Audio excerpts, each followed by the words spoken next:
बाबा का एक ऐसा चमत्कार हम आपको बताएंगे जिसे सुनकर आप भी कहेंगे कि सच में बाबा की जो करुणा है वो निराली है। एक समय की बात है, दिल्ली के जो बिरला मंदिर है वहाँ बाबा अपना विश्राम कर रहे थे।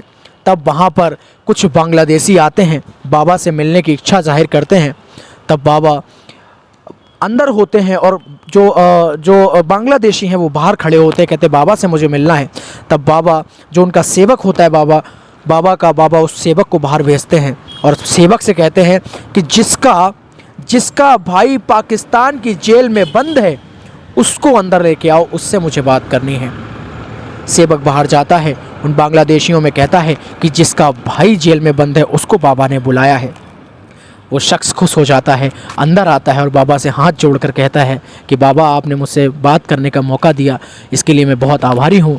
उसके कुछ भी कहने से पहले बाबा उससे कहते हैं कि तुम्हारा भाई पाकिस्तान की जेल में बंद है और तुम्हारा भाई बहुत ही जल्द तुम्हारे देश, तुम्हारे मुल्क वापस आएगा और वापस आने के बाद वो तुम्हारे देश का सबसे ताकतवर नागरिक बनेगा, तुम्हारे देश पर राज करेगा। वो चौंक जाता है, लेकिन बाबा से वो सवाल करने की कोशिश करता है, लेकिन बाबा उससे कहते हैं बस घर चले जाओ, अपने भाई के आगमन की तैयारी करो।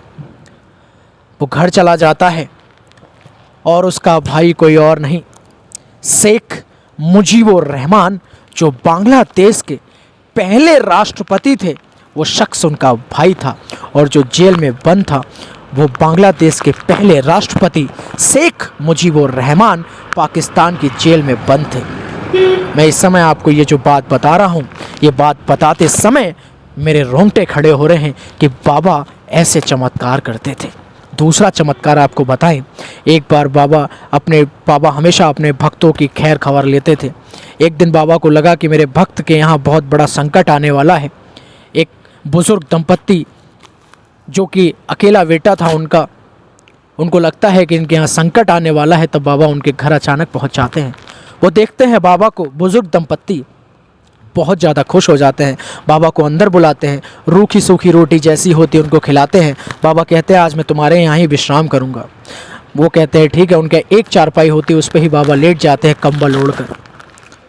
वो बुज़ुर्ग दंपत्ति नीचे लेट जाते हैं। रात में क्या होता है, बाबा बहुत तेज कराहने लगते हैं। ऐसा लगता है कि बाबा को कोई मार रहा है। बाबा पूरी रात कांपते रहते हैं। बुजुर्ग दंपत्ति ने पूछने की कोशिश की, लेकिन उनको लगा कि बाबा को जगाना ठीक नहीं होगा। सुबह बाबा उठते हैं, उस कंबल को लपेटते हैं और बुजुर्ग दंपत्ति जो दोनों मियाँ बीवी होते हैं उनसे कहते हैं कि जाओ, इसको लेकर जाओ, इस कंबल को खोलना मत, इसको लपेट के ऐसे ही बिल्कुल लेकर जाओ और इसको पड़ोस की जो भी नदी है उसमें विसर्जित कर दो। बुजुर्ग दंपत्ति ऐसा ही करते हैं। वो बाबा लेते हैं कंबल, देखते हैं बहुत भारी कंबल है, लेकिन वो बाबा, उनकी इच्छा होती खोल के देखे, लेकिन बाबा की जो आज्ञा है उसका पालन तो करना ही था। वो बाबा की बात मानते हैं और कंबल नहीं खोलते हैं। ठीक 1 महीने बाद उनका बेटा आता है जो आर्मी में होता है। वो आता है, सेकेंड वर्ल्ड वॉर चल रहा होता है, जापान से लड़ाई हो रही होती है और बताता है कि मैं बर्मा बॉर्डर पर, मेरे ऊपर जो विदेशी थे, जो दुश्मन देश के लोग, जो दुश्मन देश के आर्मी वाले थे, वो मेरे ऊपर गोलियां चला रहे थे। चारों तरफ से गोलियां चल रही थी, लेकिन माँ मुझे गोलियां लगी नहीं रही थी। ऐसा लग रहा था कि मेरा दर्द कोई और खींच रहा है। तब उन्हें ध्यान आता है कि 1 महीने पहले उस रात बाबा नीम करौरी हमारे घर आए थे और उन्होंने वो सारी गोलियां, वो सारा दर्द हर लिया, अपने ऊपर ले लिया।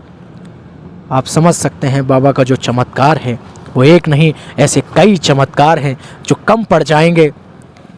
आप भी नीम करौरी धाम आइए और बाबा से मिलिए। यहाँ पर एक अलग ही शांति है, एक अलग ही सुकून है, एक अलग ही पॉजिटिविटी का यहाँ पर जो अनुभव होता है। जय बाबा नीम करौरी। राम जय राजा राम, राम राम जय सीता राम।